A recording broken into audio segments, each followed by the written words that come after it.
Assalamualaikum warahmatullahi wabarakatuh. Perkenalkan nama saya Kesya Putri Alaisyah.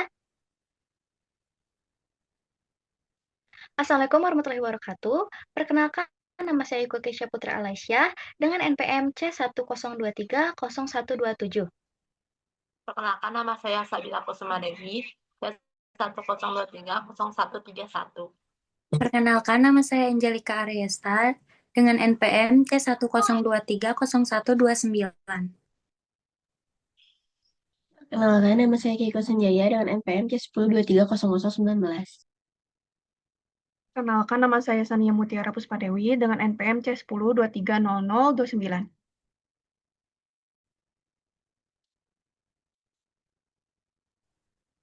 Baik, pada kesempatan kali ini kami akan menerangkan mengenai tugas berdapat pajak. Pertama-tama adalah fase timbulnya hak dan kewajiban. Timbulnya hak dan kewajiban bermula dalam asas kewarganegaraan dan kedaulatan negara. Dalam Undang-Undang Nomor 28 Tahun 2007 yang mengatakan bahwa pajak adalah kontribusi wajib kepada negara yang terutang oleh orang pribadi atau badan yang bersifat memaksa. Nah, di dalam Undang-Undang KUP juga menyuruh wajib pajak orang pribadi atau badan meliputi membayar, memotong, dan memungut sesuai dengan Undang-Undang KUP. Nah, di dalam subjek pajak juga dibedakan menjadi 4 jenis, yaitu 1. Orang pribadi, 2. Badan, 3. BUT. BUT itu contohnya kayak perusahaan asing menjalankan usaha dengan kegiatan dan kegiatannya di Indonesia. Yang keempat, warisan yang belum terbagi. Nah, di dalam subjek pajak ini juga memiliki dua syarat, yaitu syarat subjektif dan juga objektif. Subjektif, contoh gampangnya adalah ketika kita lahir, otomatis kita telah dibebankan pajak secara tidak langsung. Nah, apabila subjek pajak tersebut beberapa tahun ke depan telah memiliki penghasilan oleh orang pribadi sebesar kurang lebih 54 juta per tahun, maka total subjek pajaknya akan berubah menjadi wajib pajak. Nah, selanjutnya pembahasan mengenai NPWP akan dijelaskan oleh rekan saya. NPWP adalah nomor pokok wajib pajak, di mana itu adalah identitas kita untuk menggunakan hak dan kewajiban kita di dalam pajak. Nah, NPWP sendiri ada dua, yaitu untuk pegawai dan juga pengusaha, di mana pegawai ketika penghasilan di atas PTKP, sedangkan untuk pengusaha dibagi menjadi dua, yaitu UMKM dan non-UMKM, di mana UMKM ketika penghasilan 4,8 miliar per tahun, sedangkan untuk non-UMKM di atas 4,8 miliar per tahun, di mana pengusaha wajib untuk melaporkan NPWP untuk diberikan MPPKP atau nomor pengukuhan pengusaha kena pajak. Nah, ketika kita sudah mempunyai NPWP, kita orang pribadi bisa melakukan 3M, yaitu memungut, menghitung, dan juga menghitung, melapor, dan menyetorkan. Sedangkan untuk pengusaha bisa memungut, menghitung, menyetorkan, dan melaporkan. Nah, ketika kita dengan sengaja tidak mendaftarkan NPWP atau tidak melaporkan perusahaannya, tidak dikukuhkan untuk pengusaha kena pajak, kita dapat kena sanksi, yaitu pidana penjara 6 bulan sampai 6 tahun dan juga denda 2 sampai 4 kali jumlah pajak terutang yang tidak atau kurang dibayar. Nah, selanjutnya adalah pembukuan. Pembukuan adalah proses catatan yang dilakukan secara teratur. Pembukuan sendiri itu digunakan untuk membuat laporan laba rugi neraca di mana sebagai acuan pajak terutang. Nah, jadikan itu untuk menjadi dasar menghitung pajak terutang.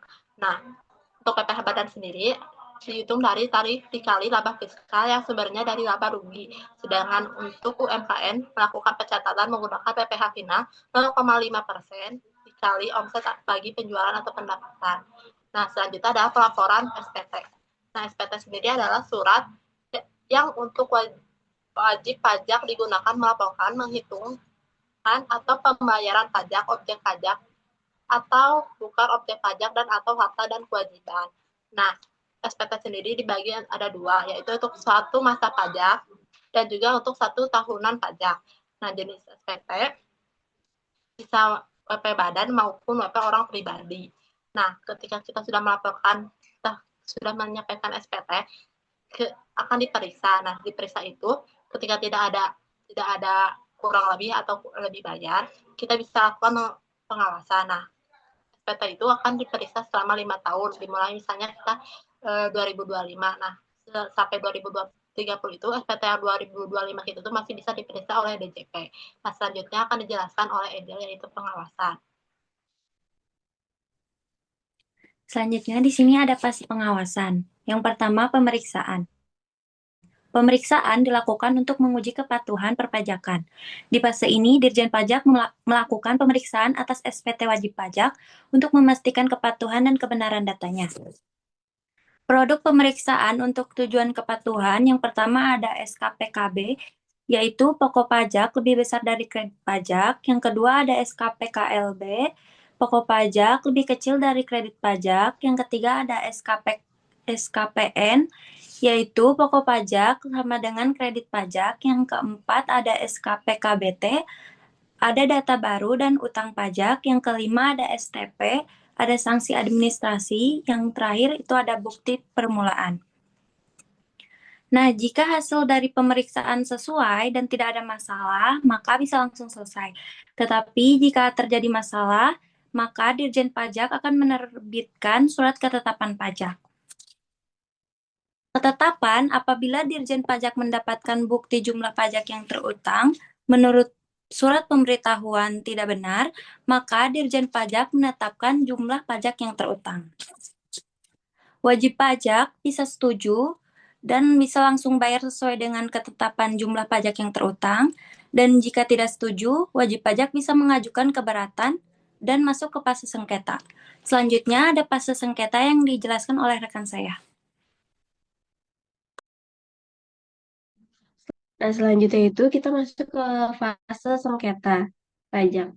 Nah, sengketa yang timbul dalam bidang perpajakan antara wajib pajak atau penanggung pajak dengan pejabat yang berwenang sebagai akibat dikeluarkannya keputusan yang dapat diajukan banding atau gugatan kepada pengadilan pajak berdasarkan atas pelaksanaan penagihan berdasarkan Undang-Undang Penagihan Pajak dengan Surat Paksa pada pasal 1 angka 5 Undang-Undang Pengadilan Pajak. Nah, sengketa ini biasanya dari sengketa ke keberatan, baru ke DJP, baru ke surat keputusan keberatan.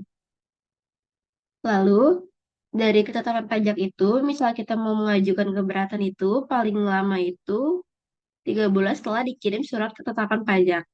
Lalu, harus PP juga sebelum mengajukan keberatan ini harus melunasi pajak paling sedikit sejumlah yang sudah disetujui oleh WP sebelum pengajuan surat keberatan.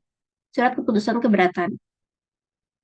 Lalu, keberatan ini ada 5, yaitu surat ketetapan pajak kurang bayar tambahan, lebih bayar, nihil, pemotongan atau pemungutan oleh pihak ketiga berdasarkan peraturan perundang-undangan perpajakan.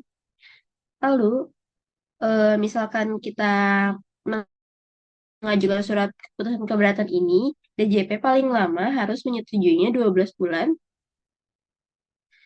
setelah kita berikan suratnya dan harus memberikan keputusan yang valid.